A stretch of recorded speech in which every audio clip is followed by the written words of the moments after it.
because it relocked. Gotcha. Sorry. That's all good. It's your mom's anniversary. Oh. Oh, well, sure. Yeah. Sure. Priority 1 message coming in on secured channel. Okay. Give me 1 second.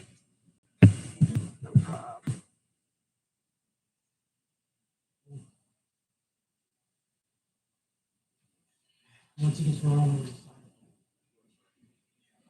Oh, I need the books. I need the books, and then I need to start Twitch. Oh, you know what? I haven't logged in on Twitch yet, so that's a problem. Comics.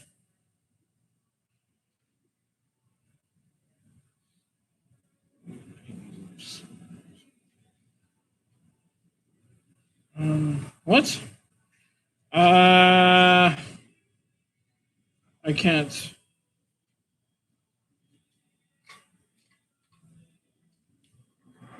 We might just not do Twitch today. Because I can't. It's not logged in and it's not sending me the code. And yeah, it's just being weird. Okay, Twitch is not happening. I need you to reopen your phone. And why don't we put well, Instagram's got to be sideways, right? Yeah, it's got to be vertical. Just put it right here then. Does that work? If you can get it working, I'll grab the books. All right. So much catastrophe on a live video. Let's go. Oh my. Yeah, that's way off. Okay, that works. Cool. I'm going to take my mask off for the deaf community because I can't sign fast enough. Sorry. But we are going to get to the reviews in a second. I know some of you know that I've been in the meme stock game, and it's been an amazing week for meme stocks. And I hope you all are in that shenanigans with us. We've been having fun on our Wall Street Bets Discord. So I'm going to shout out to them. And then pop culture news. Mortal Kombat came out. It was absolutely amazing. Mortal Kombat came out. I'm still halfway through. Yogi and Cam seem to love it. I saw, what did I see? The hell was the name of it? Nobody. And I think Nobody might be the best action flick I've ever seen. I paid $20 to watch that, and it was honestly worth every friggin' penny. So let me see if I can't fix Instagram and get it just slightly better. Ah! I'm breaking everything. Okay. No, I've just made it worse, so that's fine. That alone right now. Any other pop culture news that you can think of? Oh, there's a Marvel fighting game coming, and we're secretly hoping it's going to be Marvel versus DC because they have the Injustice license, so maybe. Probably not. I predict, you said Ed Boon's involved? I don't know. I mean, he is head of NetherRealm. Whenever Ed Boon's involved, he always puts his Mortal Kombat characters into video games. And while I do like Mortal Kombat, the franchise, I don't like him putting his characters in everything. It drives me a little bonkers. But whatever. Who am I to judge? Demon Slayer, the movie was amazing. Is it? Yes, I saw it last night. It was amazing. What did you watch it on? Was it Crunchyroll? Or? No, I went to go see it in theaters. Oh shit. Okay, cool. That animation was amazing. It was like next level. Demon Slayer's animation was already top tier in my eyes as far as animation goes. Storytelling was amazing. The action was great. Okay. Cam says it's the dopest thing ever. So okay. All right, cool. I might watch that. I'm trying to think. We had some other pop culture news, but I can't really put my finger on it. Justice League Infinity is coming in July 2021. It's based on the Justice League cartoon series. That's cool. What? Thanks for the heads up on that. What? Justice League Infinity is coming in July. Oh yeah, the comic book, yeah. Yeah. So that should be good. Yeah. So I guess let's jump into it. I can't think of any other news other than please buy AMC and GME stock because things are going down with that stuff. Let's talk about our first book, Shadow Man, issue number 1 from Valiant. I know, Cam, I know you've been waiting a minute for this. Yes, sir. Cullen Bunn is at the helm, along with John Davis Hunt, Jordan Belair, and Clayton Cowles. Now, I will say that the art is outstanding, just perfect. As far as like anything with Cullen Bunn, this is like the level of art I'd like to see tied to him. So the art blew me away. It centers around Shadow Man, who usually hangs out around New Orleans and is currently dealing with the King of the Dead. I believe he's dealt with him in the past, but I can't put my finger on it exactly. I know I've read some of this before from Valiant, but you know, brain damage is a tricky thing, and I start to forget stuff. What I will say is the character is super fun, and look, it's Cullen Bunn writing paranormal stuff, which that's what he does best. Whenever Cullen Bunn puts his hands on something, makes it a bit spoopy. Everyone seems to love it. So that's what you're getting here, and it's good. It's really, really good. I would say that as far as Valiant characters are concerned, Shadow Man intrigues me probably the most. And I know that's probably blasphemy for people who are into like X-Men Manowar and Ninjak and stuff like that, who apparently is coming out with his own series in July. So, yeah, I'd say definitely buy it. If you're a Valiant fan, why wouldn't you? You Valiant fans seem to be die-hard these days. Next is Ryan Edward Hill, Priscilla Petrates, excuse me, and Marco Lesko. And we're talking about Chariot. Now, I didn't read the first issue of Chariot. Cam, did you read this? I don't even know that we had it ourselves. But what I will tell you is it's a very cyberpunk story. It centers around somebody who has died and is in VR form and tied to a muscle car.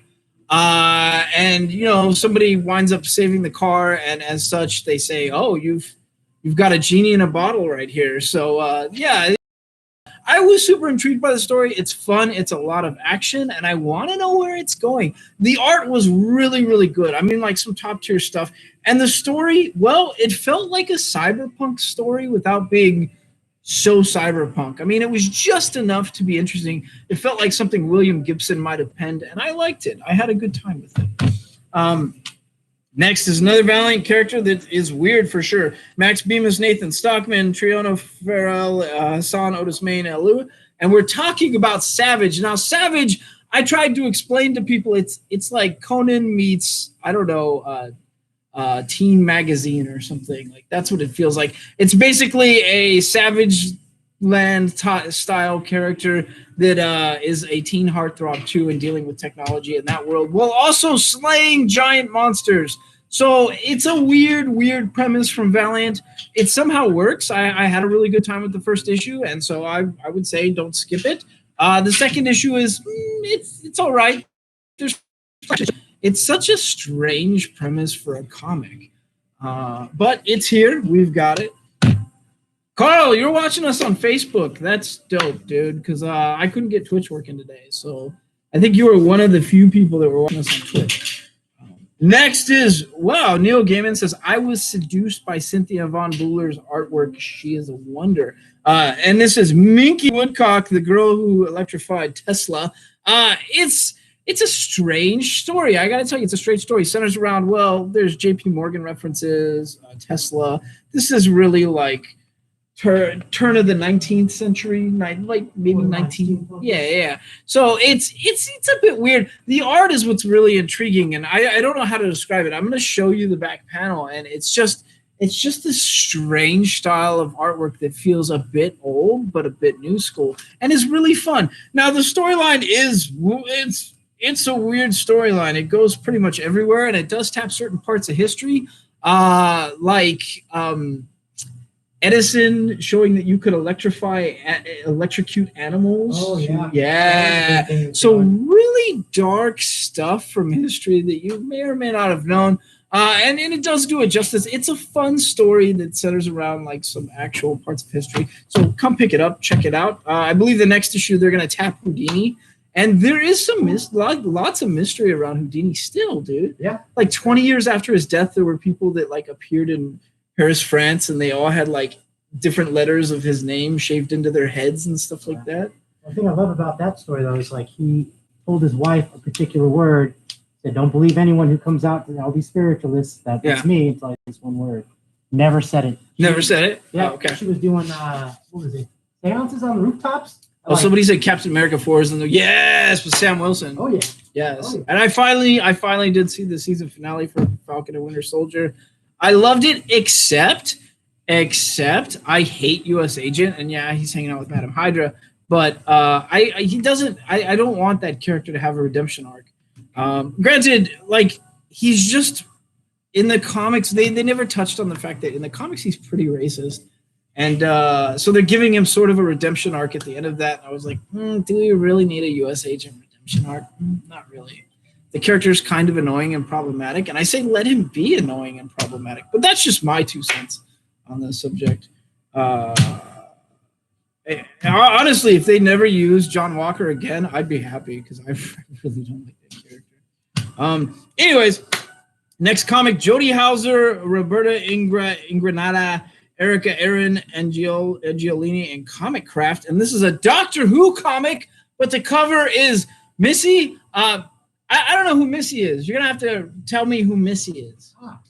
Missy is the master, the arch nemesis of the Doctor, a fellow Time Lord, same powers and abilities, but evil. But evil. So Yes. an evil Time Lord and the Time Lady. Time Lady, excuse me, Time Lady, and the rival of Doctor Who. In this, she's claiming to be Doctor Who and sort of being, very sketchy She was doing that at the end of her and life. Mary Poppins-ish. So Yes. yeah, okay. It's an interesting character. I will say I wasn't bored with this character, but again, I'm not super versed on the Doctor Who stuff. Now the art is good. The story was a bit intriguing. I did want to know more. I have no idea about this Doctor Who stuff, so I always have to defer to Yogi on that stuff. Next is Cullen Bunn and Mark Torres, and we're talking about, and Dave Sharp. We're talking about The Night the Comet Fell, Phantom on the Scan. Now, I looked at this and I said the art looks a lot like a film that came from a book that was really dark and sinister about drug addiction that was called A Scanner Darkly. And I'm not sure if this comes from the pages of that. I don't think it does, but the art does remind me of that. And it centers around, psychics that sort of have, I guess they have ties. There's the one in particular has ties to what looks like a spirit of a dead boy.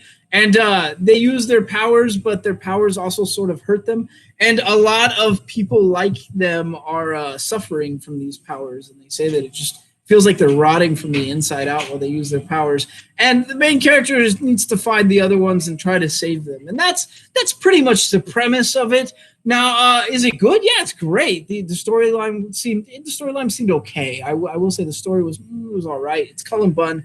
You know he's going to do something deep by the end of it. But the art was what really sold me on it. And the art is it's otherworldly, and it just works. Honestly, the art in this feels a lot like Department of Truth. Not quite as dark and sinister as Department of Truth, but pretty damn good. What about the post-credit scene for what was the post-credit scene for Falcon and Winter Soldier? Oh, it was the Carter getting pardoned. Oh, She got pardoned. she got pardoned, but she's the power broker. That's a real problem. But okay. Yeah. I didn't see the scene. I guess I missed that. I also missed US Agent making a shield at one point, I guess. It was post credit for number 5. Okay, yeah, I missed that one too. Next is a comic that it really doesn't need an introduction, but we're gonna do it anyways. Keanu Reeves, Matt Kint, Ron Garney, and Bill Crabtree, and we're talking about Berserker number 2. Now, the first premise was, he's a soldier, part assassin, I guess at times, that is immortal, and pretty much the first issue is him just getting the crap beat out of him and just saying I think he's just tired of life and just wants to be done with it. Meanwhile, it turns out he goes all the way back to the Stone Age. So yeah, this is like a Vandal Savage. If Vandal Savage was worn out on humanity, is what it feels like. Now, is it good? Yeah, it's a great story. The writing's really good. It's awesome to see Keanu in a comic. This one pretty much centers around his origin story and how he came to be, and There's a bit of mysticism in that, so I really can't talk too much about it without spoiling it. This is one of the variant covers, by the way. Is it good? Yeah, it's great. We all know this is going to be an amazing movie and an amazing anime, and I can't say enough good things about it. We have tons. Come pick them up, but if you haven't been reading this, you're really missing out. Like, this is honestly, it was a great number one, and I want to know where it's going. Yeah, I mean, okay, we've sort of seen that Immortal Soldier thing done before, but this one feels like it's doing it like that type of story, really some justice. And there's a dash of mysticism in there. Next is going to be my indie pick of the week for good reason. I am in love with how this writer writes. Remender, Craig Luthridge, and we're talking about Deadly Class. This particular issue, I got to show you guys. Deadly Class, if you don't know, it's a story that took place in the 1990s and centered around a assassin school hidden in San Francisco during the Reagan administration. I'm very happy to say that we've reached the 90s. And what a fitting tribute that is with the Nirvana cover like blended into the 1991. So it's amazing. It's awesome. We finally hit the 90s. I love it. The art, I think I told you guys that at first when I was reading Deadly Class, the art was kind of like, I was like, oh, I'm not so sure about this art. It's almost too gritty for me. And I reached like, I think the end of the second trade, and I was like, oh my God, I love this art. So I'm super addicted to this art and how wild the style can be at times. It's just the right amount of gritty for an assassin story, but the writing is what hooks me. It's so brutal, and it just cuts through just every bit of noise and just tells you just a deeper meaning.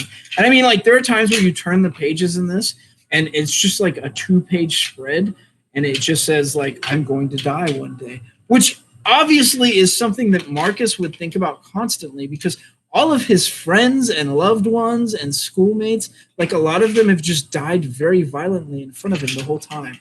And meanwhile, he is an assassin and apparently like one of the best. So I love this. I love it. I love it. And it's just the most flawed character ever because he's just got so much trauma, stemming from even his parents dying. Yeah,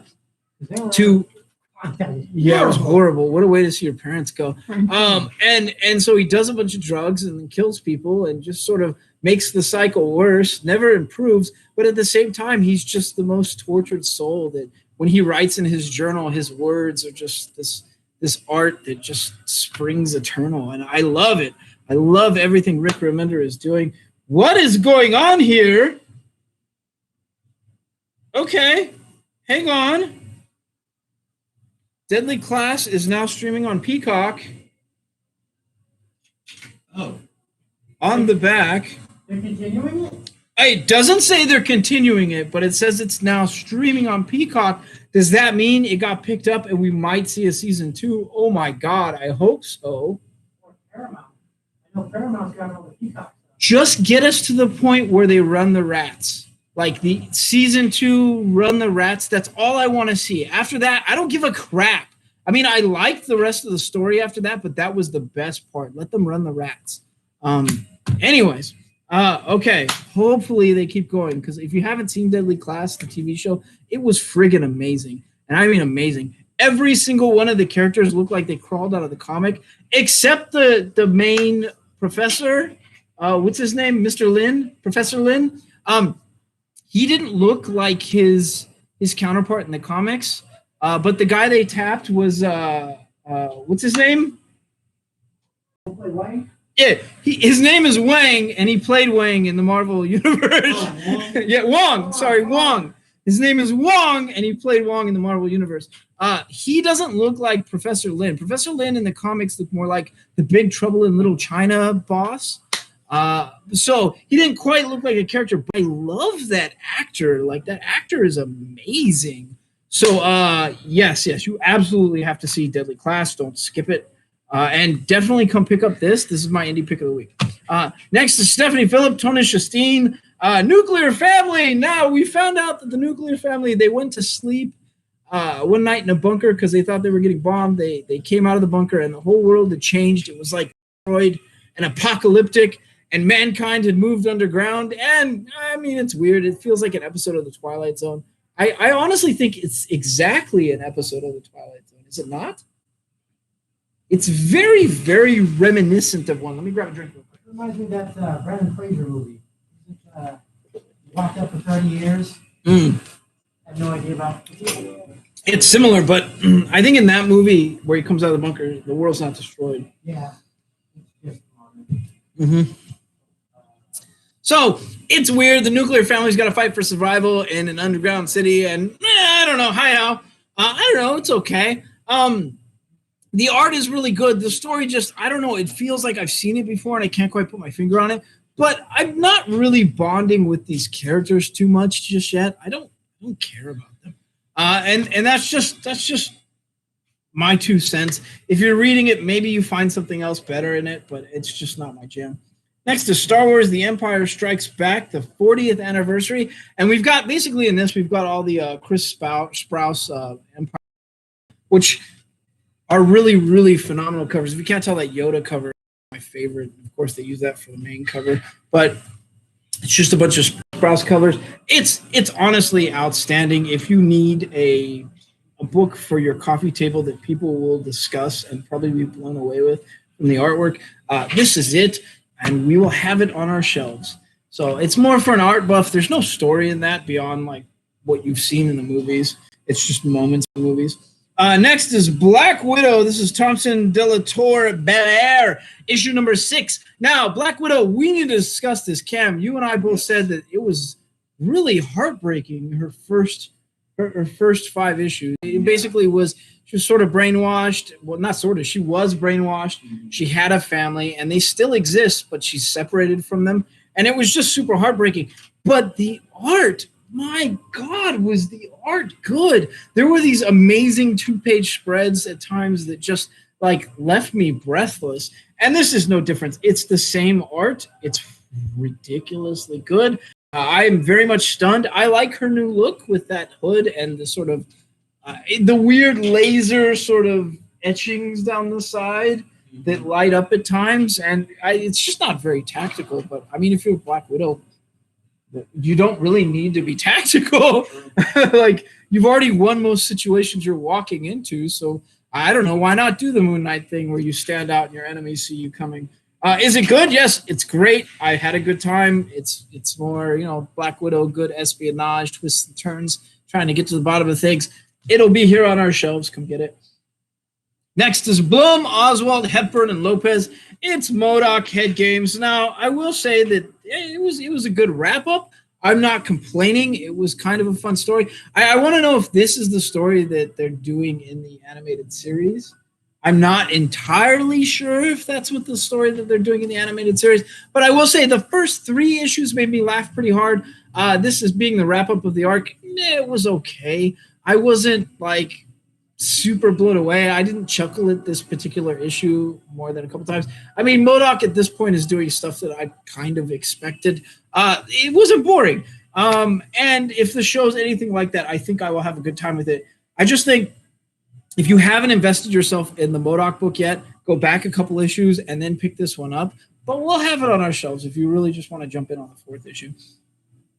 Next is Greg Pak, Simona de Gianfelice, Francesco Segala, and it does say created by Joss Whedon still on this, but we're talking about Firefly, issue number 28. Now, let's discuss. We've got somewhat of a new crew with Zoe and her family, and who's the engineer again? What's her name? Kaylee? Kaylee's got her own ship as well, and they've got to find Mal because they need to stop something that keeps hunting all of them down. Meanwhile, Wash is back from the dead as a robot. We thought he was destroyed, like made the ultimate sacrifice, but no, he's still alive.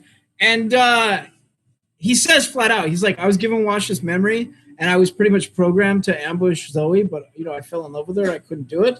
And so Wash is back, sort of. It's really cool. Honestly, seeing them all come back together was amazing, and I loved it. And you shouldn't skip on this issue. If you're a Firefly fan, this one will actually make you cheer a bit. So it was great. It was great. Did you like the MODOK trailer? I did like the MODOK trailer. I saw that. He like zooms up to his family, and I guess his wife wants a divorce. I really think the comic has already gone over what's gonna happen. I'm not entirely sure. Patton Oswalt's not really like that though. He's a giant comic fan, so I know he knows what comic fans want. And I don't think that he would put the actual story in a comic before. He'd probably just tack something different on because he knows what's up. Henderson, Garbe, Favela, and Boland, and we're talking about Shadecraft. Now, Shadecraft's art is wow. Phone calls. Hey, guess what, guys? We don't have Batman Fortnite.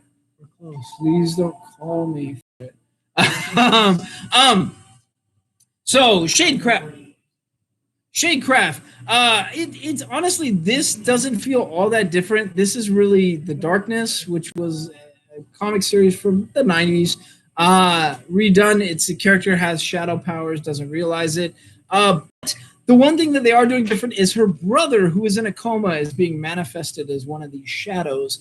So it's fun. It's a fun story. It's cool. I'm just saying, we've seen somewhat of this before, and it makes sense. I mean, if you're going to write a comic and you're going to do a tribute, sort of, or an inspired by, sort of, this fits it perfectly. It is doing its own thing. Don't think I'm underselling it. It's the same powers as this. So I'm telling you that if you like that series, you'll probably like this.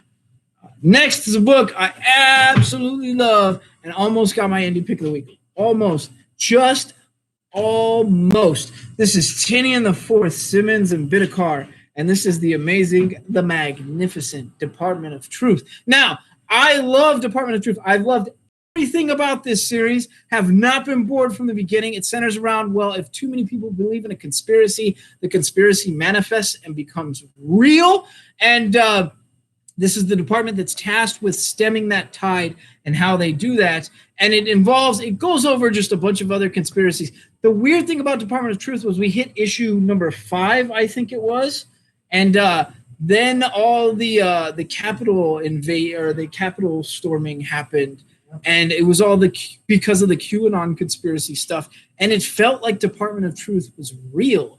And it walked out of the comics. And it was the creepiest thing I've ever seen. And Tinian the Fourth, my God, that mind. I mean, what a weird thing to have manifest when you're writing such a thing. Like, he must be losing his mind over it. Let me tell you, the art, again, mind-blowing. I don't know what they do in these. It's like watercolors crossed with surrealism. It's just the strangest art ever. And I mean, it's really wicked and strange art. This issue in particular centers around the Denver International Airport. Yogi, what can you tell me about the Denver International Airport? Are you talking about the hidden Area 51 underneath it? Or are you talking about the tunnels that lead all the way to Area 51? Maybe. or the fact that they've got weird stuff carved in there that like is into one of the stones that like is some kind of virus. They have a horse in front of the damn airport that has glowing red eyes. Yeah, and they have all this art that looks really sinister. You talk about the kids? Yeah. They took it down. Oh, did they? Yeah. That, and somehow there's a group called like the New World Order that is tied to their funding. Yeah. They built the place, but that group doesn't actually exist. Some people think it's like a last resort. Yeah. So the Denver International Airport is very, very strange. And keep in mind, a lot of this is sort of like conspiracies that get thrown about weird stuff. But no joke, the art and the design for the airport is really, really strange and questionable. And nobody really knows why. They tackle that in this. More importantly, we're finally going to see what happens when the world has changed from one of these conspiracies and how do they put it back. And there's a very sinister man with messed up, dark, like miscolored teeth and an upside down American flag hat that is in play that tells you to question everything that authority tells you. And ooh, it's creepy and has some Cancer Man vibes from the X-Files, and I love it. I love everything about this book. It's so good. If you haven't been reading Department of Truth, trust me, go pick up a copy. If you can't afford it, you got to set another comic aside. Figure one out. Cut it from your list and get this in there. It's amazing. Really, really. This issue, Denver International Airports and Black Helicopters. So, yeah.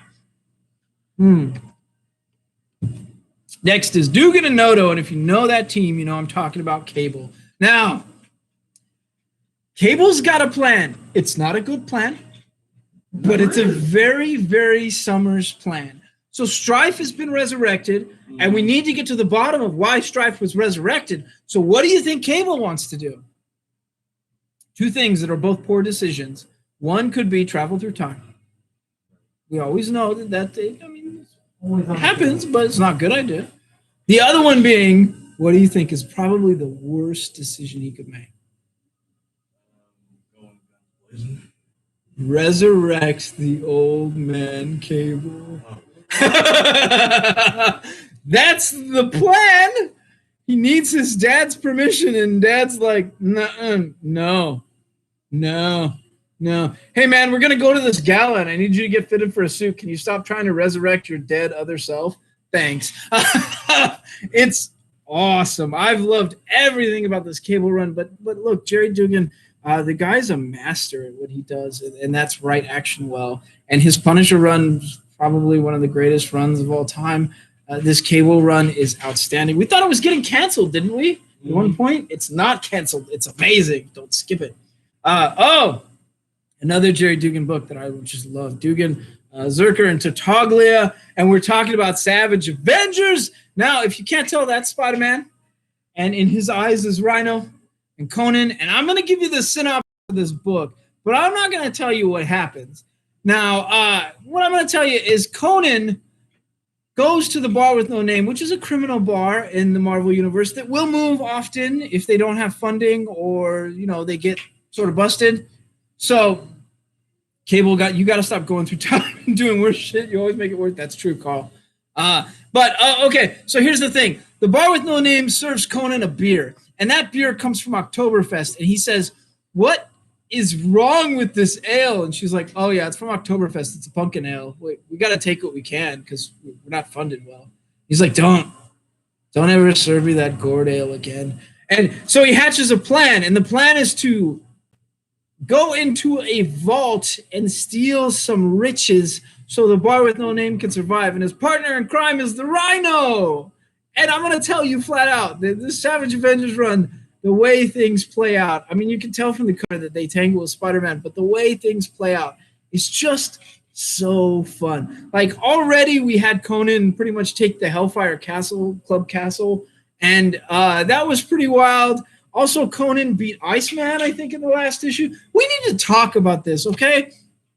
Iceman is an elemental and supposed to be an Omega level mutant, but Iceman has lost so many fights in the last couple years.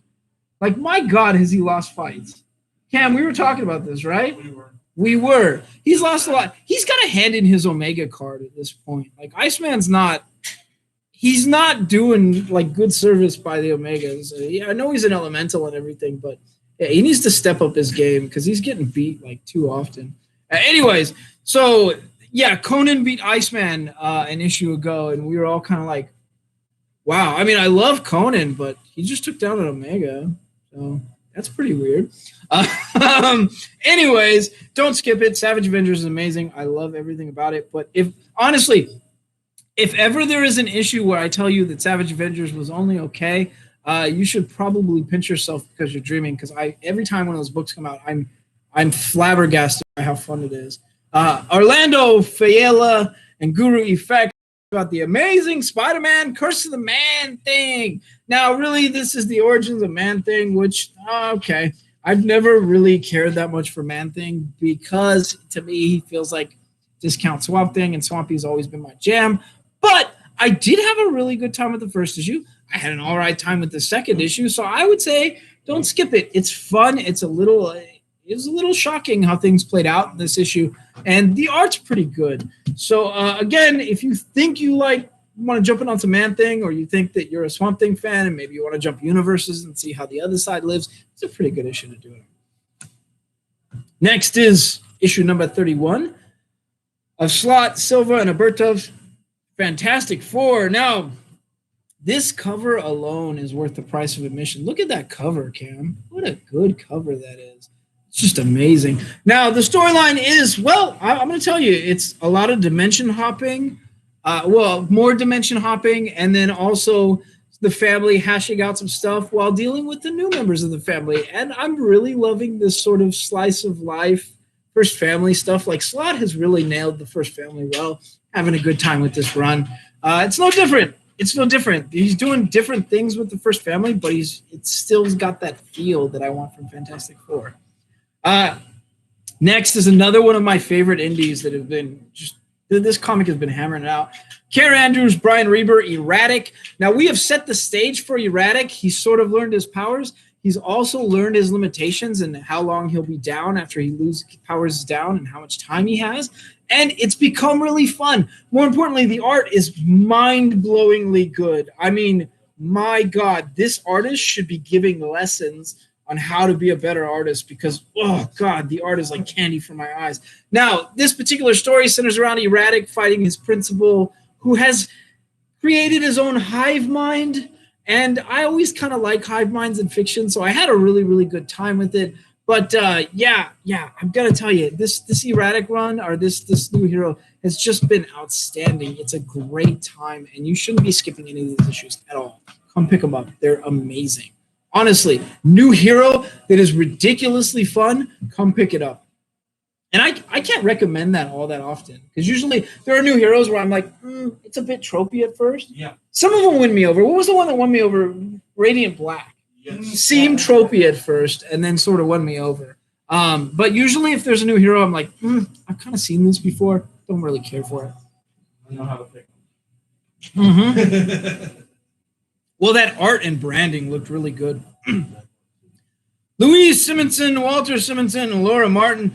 We're talking about Summer's Family X-Men Legends #3, which is still the Summer's Family Vacation. That's what it is. There's family members that appear that you're like, wait, where did this person come from? And there's a lot of the Summers family and Jean in there.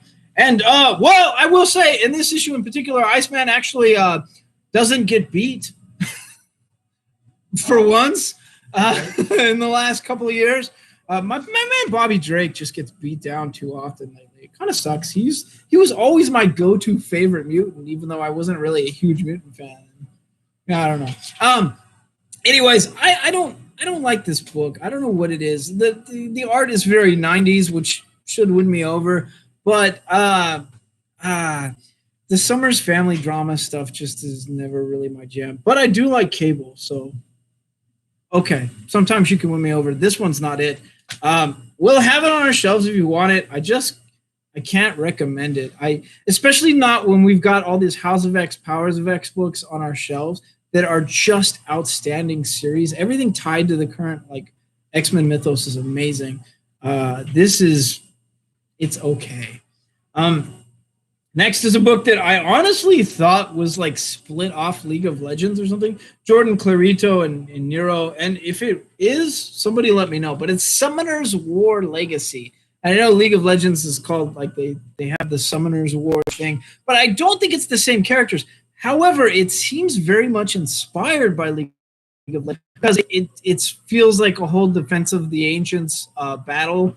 It's very much MOBA-like. And it introduces a bunch of characters that are fighting. There's a good excuse for it. It's fun. I had a good time with it. I just don't know these characters all that well. But it's a good read. If you like that sort of thing or you find yourself playing MOBAs like I do, you'll probably have a good time with it. Next is, let me see. Hang on a minute. No.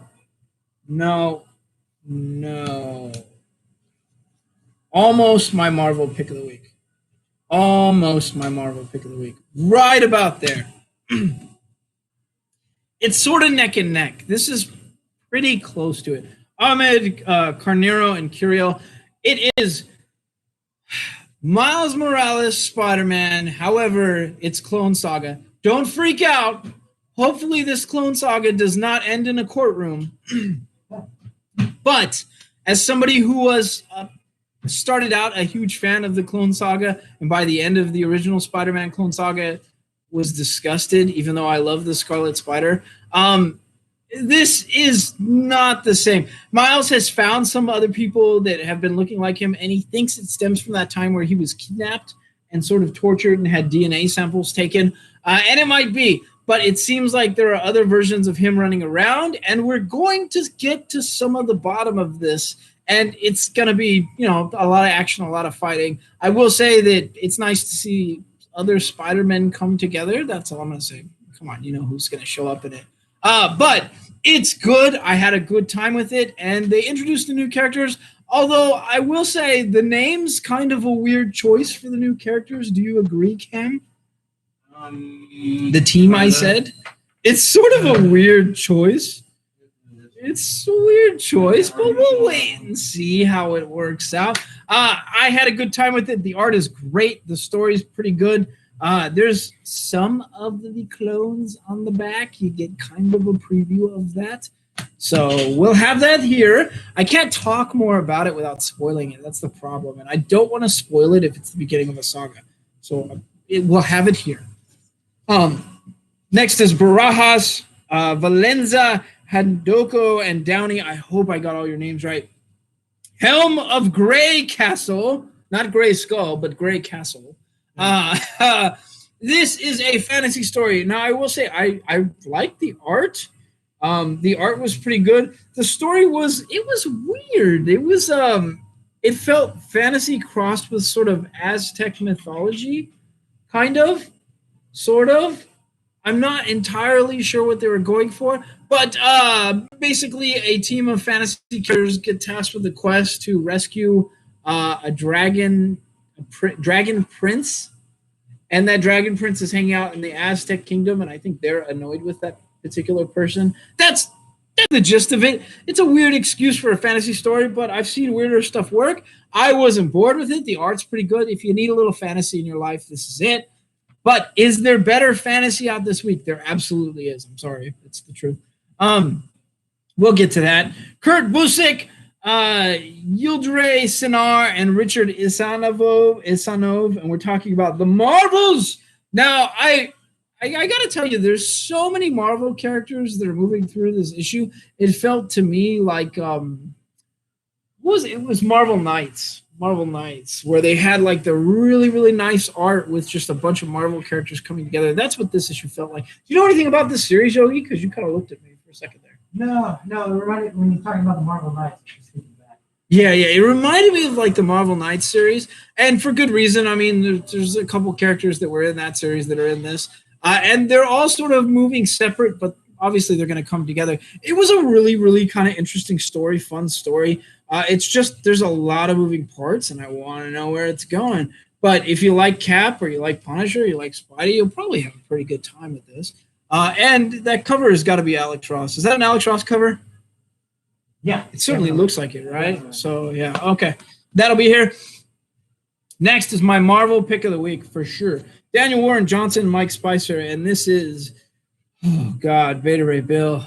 Oh, it's so good. So there's a few things to discuss. We can finally discuss the first issue, and that Bill is trapped because Stormbreaker has shattered, and he's sort of in his horse form. He can't return to his original humanoid form, and that's put a strain on his relationship. So Sif is a little annoyed, and so he needs to find a new weapon to transform him back. And that's where you get. What I will say is, well, there's a certain Asgardian who's running around with the Asgardians of the galaxy in the form of a particular one that liked guns. Little furry creature? No, not Guardians of the Galaxy, Asgardians of the Galaxy. He's a certain one that became a butcher. Oh. So, Scourge reappears. He comes out of Valhalla. We all saw him die, I think, at the end of Asgardians of the Galaxy. And so he comes out of Valhalla, and his reasoning for coming out of Valhalla is to help Beta Ray Bill with his love troubles, but also because Valhalla sucks. There's no guns there. I loved it. We get quite a few other characters, and one of the things that this series has done that I absolutely loved was that Beta Ray Bill's mythos was that he had a ship called Scuttlebutts that we hadn't seen for friggin' ever. And the ship is really powerful. Like, it can throw some like orbital laser beams and stuff like that. I mean, it's a beast of a ship, but it's tied to his mythos, and other people have just forgotten that it exists. or that his planet was destroyed and that, he was sort of cast out. And they're remembering his mythos, dusting it off, and like fixing that. So I'm having a great time with this. Don't skip it. The twists and turns in this one in particular were amazing, and where he's got to go and what he's got to do is super interesting. So Marvel pick of the week this week, Vader Ray Bill, for sure. Next is a character I hate, but a comic that actually somehow pulled itself out of the fire. This is Priest Jinty's story, Emilia. And this is John Walker, U.S. Agent. I haven't hidden that I don't like John Walker very much. But I did say I had a really good time with issue 5 and was a bit shocked. And this being the wrap-up, I honestly had a pretty good time with this as well.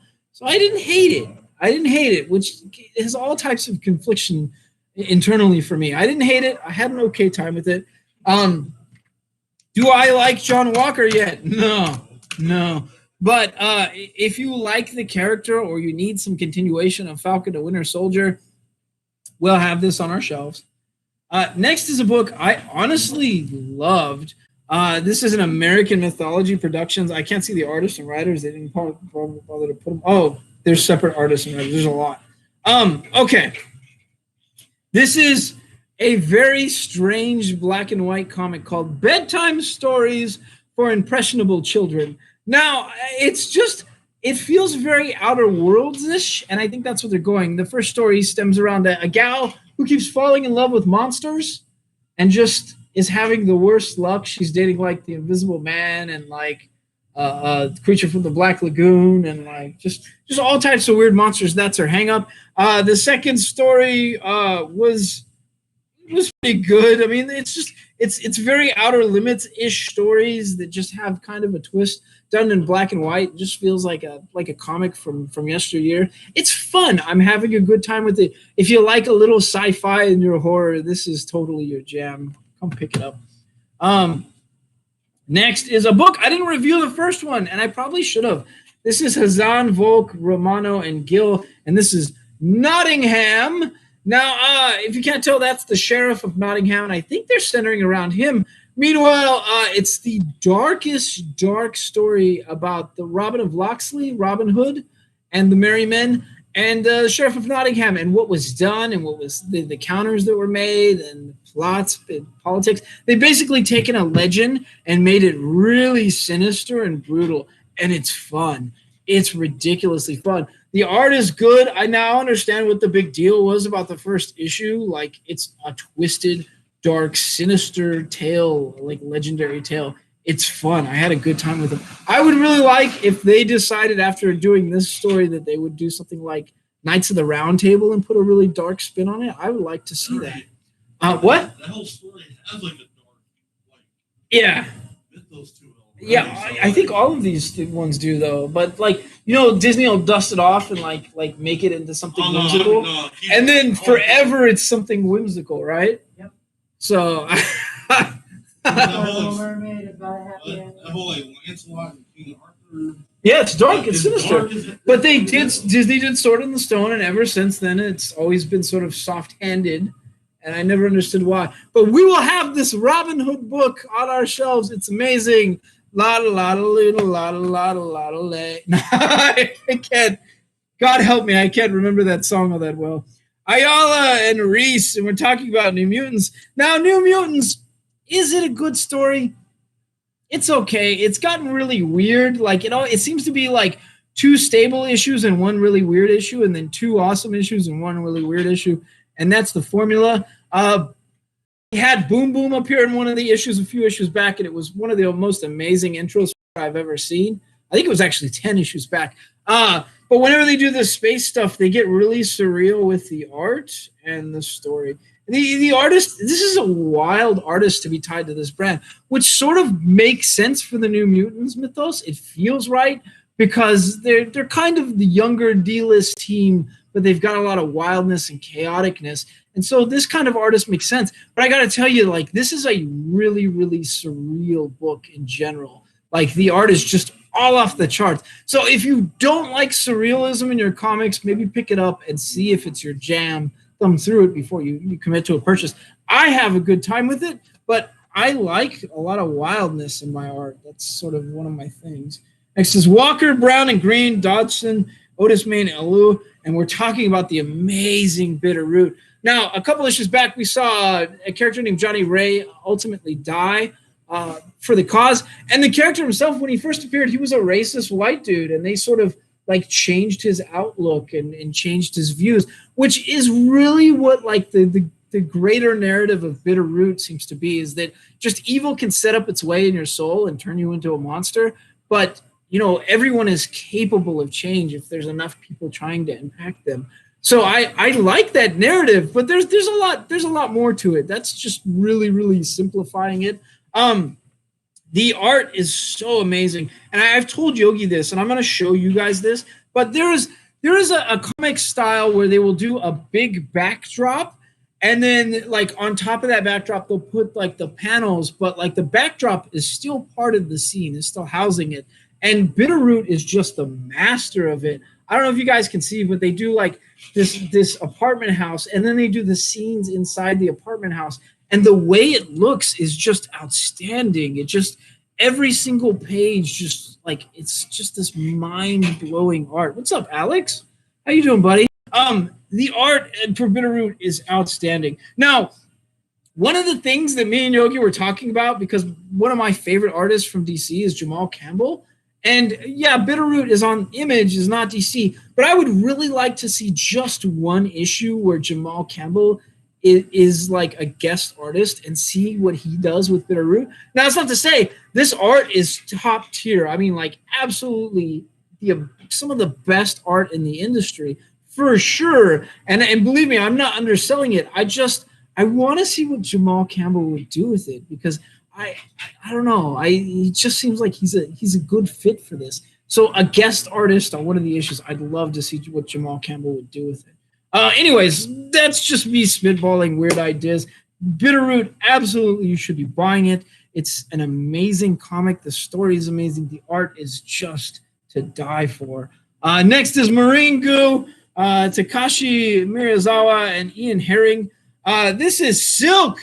Hey, Cam, did you read Silk #1? Yes. What'd you think? Loved it. Loved it. I, too, like Silk. But I got to tell you, this story, the way it's being written, feels like a lot like the way Spider-Woman was written, with a lot of the chaos like thrown together. Do you agree? Or I agree. Yeah. It's not necessarily bad. Oh, it's not bad. That Spider-Woman run was amazing. But in this issue, she does a lot of stuff to include, like at one point, fighting a giant man. What is it? A cat beast? Cat monster of some kind. I can't remember what she calls it. It's a funny name. And then helping out at her job, and then like helping out at I think she was in like a sauna at one point. There's so much chaos going on, but it feels right for any Spider Mythos character to have a lot of chaos, to have them juggling a lot of things and their private lives at the same time. It's fun. It's really fun. I'm hoping that it's starting to feel like that Spider-Woman run, and I'm hoping it does, because I want that level of chaos back with another series like that. Yo, can you hold a Silk for me? Alex Daytall wants a Silk. He says I'll be by tomorrow. Got you covered, Alex. We got plenty, man. We'll get you covered. Next. Oh, no. This is Shadowman. This is a Shadowman variant. I'm going to show it to you because it was just really cool looking. Shadowman variant. Next book. Bartosz Stizbor, Jesus Hervas, Julia Brusco, and Frank Zvetovich. This is Cyberpunk 2077. Now, if you didn't like the Cyberpunk 2077, the Trauma Team story, which, yeah, okay, it's part of the Cyberpunk universe, but didn't quite feel like it was tied to the game. If you wanted something that really feels like it was tied to the game, it would be this story, which centers around, well, it involves Jackie. And Jackie is your best friend at the beginning of Cyberpunk, and his death is kind of shocking. I mean, that was one of the more shocking moments in video game history for me. So I liked reading this. I had a good time, and it reminded me a lot of the game, which a lot of people seem to hate the game, but I found the story was really fun. I had a good time with the Cyberpunk story. And I played it the whole way through. So we will have this on our shelves. Come pick it up.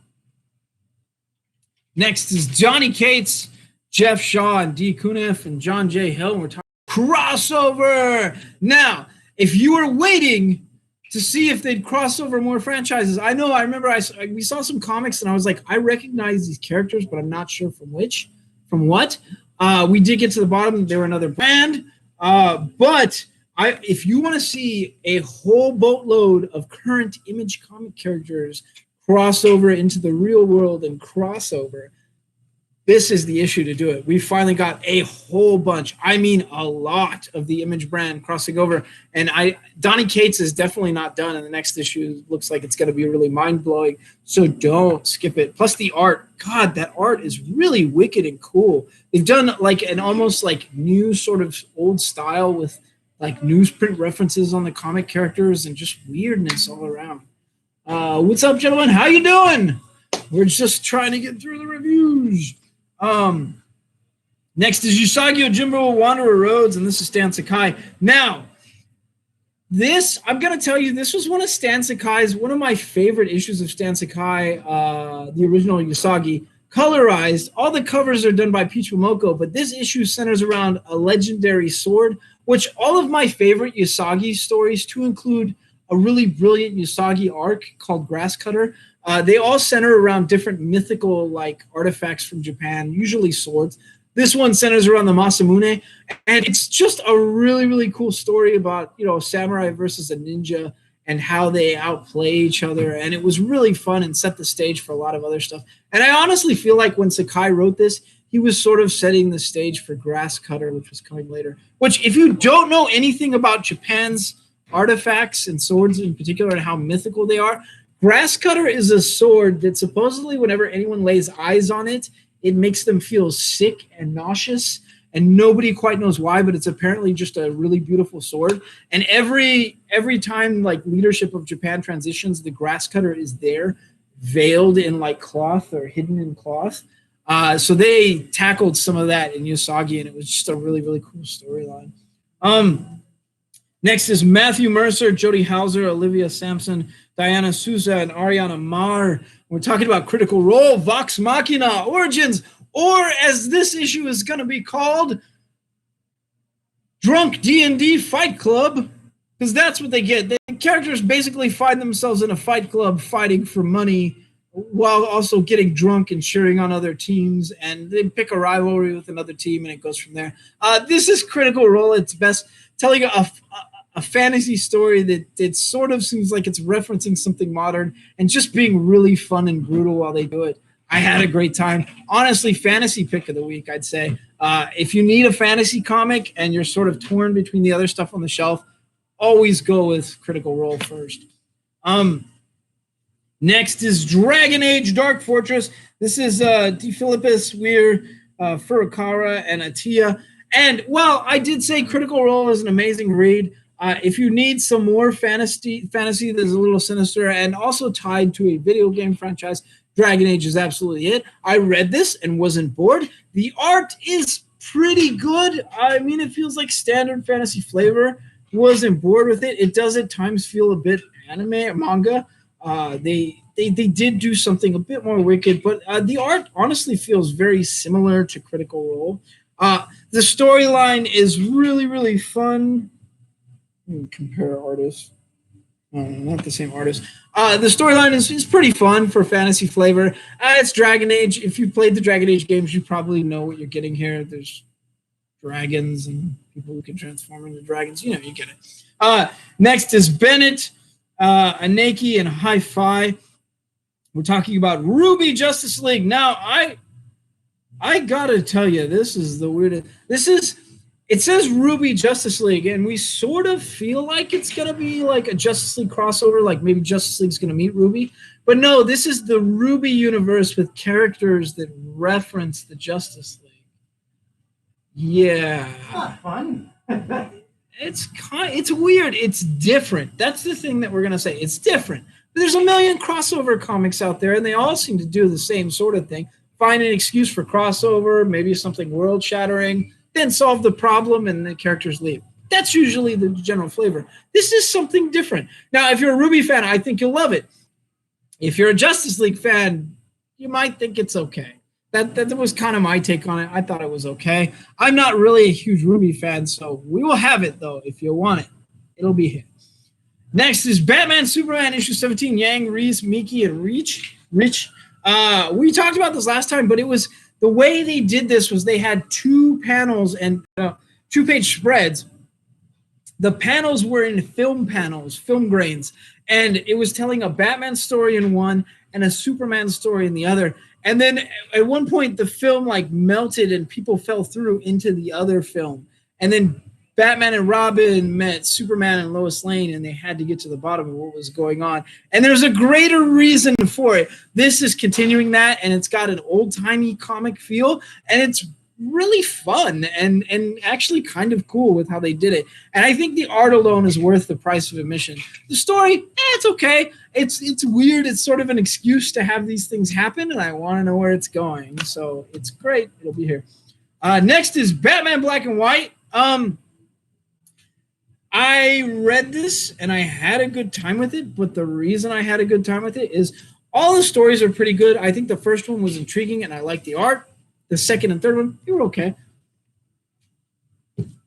But the last story in this is a Jamal Campbell story centering around Nightwing, which, okay, I'm really addicted to Jamal Campbell's art, and I don't hide that he's one of my favorite artists, but him drawing Nightwing just felt so right. Just whimsical and flips and stuff like that, which makes sense. He's been doing the variant covers for a minute for Nightwing, and his stuff is pretty good. Pretty damn good. That's underselling it. Look at the back. That's Jamal Campbell right there. Oh, God, is that art so good. That story alone was worth the price of admission. The rest of them, they were pretty good. There was 2 in there that they didn't really impact me all that well, but that last story was amazing. Next is another book that it's weird. It's weird, okay?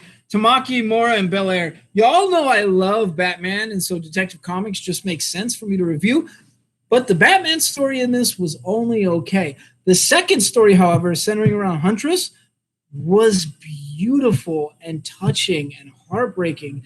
And I was really intrigued and want to know where that story's going. But, oh, God, it was just a tearjerker. And really just hooked me from the very first page. So, honestly, it centers around, like, people dealing with trauma and how sometimes, you know, that trauma that haunts us is troubling and might make a person difficult to deal with socially. But if you put up with it, you tend to find that there's just a really awesome person there. And so that just kind of hit home for me. It was just an amazing and beautifully written story. The art was great. So it's weird to say this, but the Batman Detective Comics, the reason for buying this issue isn't Batman, it's Huntress. It's not to say I hated the Batman story, it just wasn't as cool.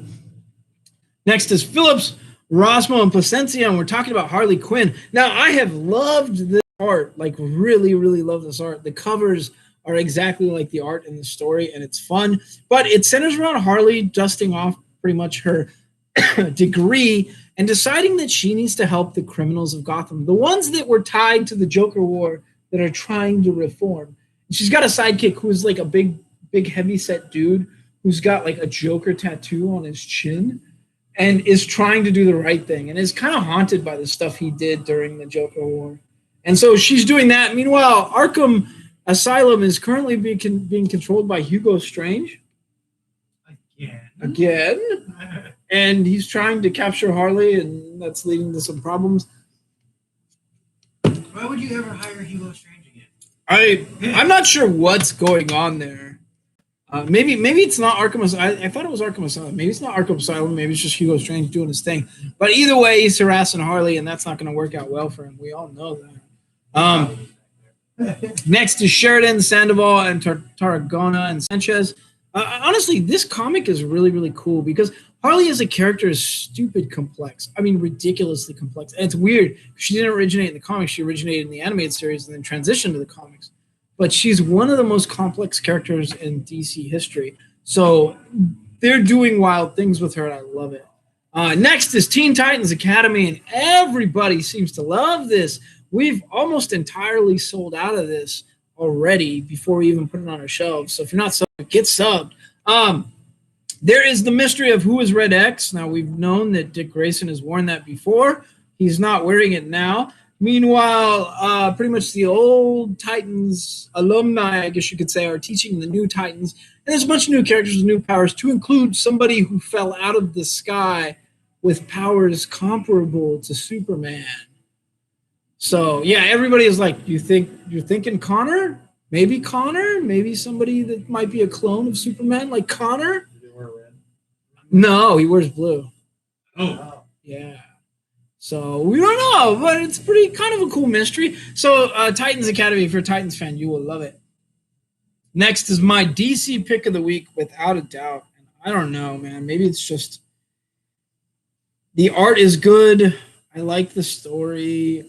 Come on, I love the character. This is Infinite Frontiers Robin, and this is Williamson and Miliknov. Look, the art is outstanding. I love Robin's new look. I love that he's sort of trying to get to the bottom of the League of Lazarus. Yes, not only is there a League of Shadows, a League of Assassins, then a League of Shadows, which were the boogeymen that the Ra's al Ghul always warned people about. That was real. And now there's a League of Lazarus, which they've never said, but somehow has existed all this time. And get this, okay, ready for it? The League of Lazarus, every 100 years, summons people to an island to have a big fight, to see some of the best fighters in the world. It's Mortal Kombat. And if you don't know, Mortal Kombat as a mythos is also Enter the Dragon. So, okay, that's if you like that sort of thing, you will love this. And I got to tell you, the direction this comic went by the end of it, I was like, what? Wow, that really happened? Okay, so the end was a huge surprise. And look, Damien's new look is amazing. So, yeah, come pick it up. This is how you do a new look, DC. This is how you do it. This right here, this is how you do a new look. You don't make the suit doo-doo brown and call them Drake. Don't do that. It's terrible. That was a thing. For like 3 issues, and then fans were like, stop it. Next is Johnson Samper. Who thought that it was a good idea to put him in a brown suit? I can't figure that out. It doesn't make a lick of sense. Okay. Johnson, Samper, and Belair and Superman Action Comics. War World Rising. Now, I'm going to tell you flat out. Action Comics, this new run, has been doing interesting things. We know Superman's a bit injured after his final run-in, and we know that Jonathan Kent said there weren't a lot of stories about Superman after that particular event. So he's wondering what's going to happen with his dad. Meanwhile, Warworld might be attacking, and something might be happening that could change the face of DC Comics forever. Now, what I'm saying is it's going to be a bit spoilery, so I can't say it. But let's just say that there are certain people that have been lost in time that might be making sort of a return.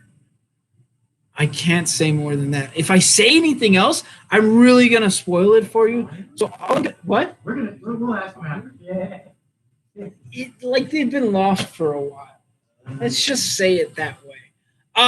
So really, you absolutely need to be reading this Action Comics issue. I know if you didn't like the Bendis run, you were on the fence about a lot of stuff. You didn't like it till the end, like I did. You thought maybe you did too much of that Red Mist stuff. It was weird. This new Action Comics run is really, really fun. I love this issue in particular, and I think it's going to change the face of DC. So don't skip it. Don't skip it. Whatever you do, don't skip it. And that is our show for this. Hey, Mix, just finished dropping books myself, tired now. Hey, Steph, good seeing you. Always love to see you, Steph. Chris's Comics. Yep. But that's our show for this week. I'm exhausted. I know Yogi's back's killing him. Cam's probably beat up too. We got everything done. That's our show for this week, and we will see you next week. Take care. And video. And stream. And gotta hit end again.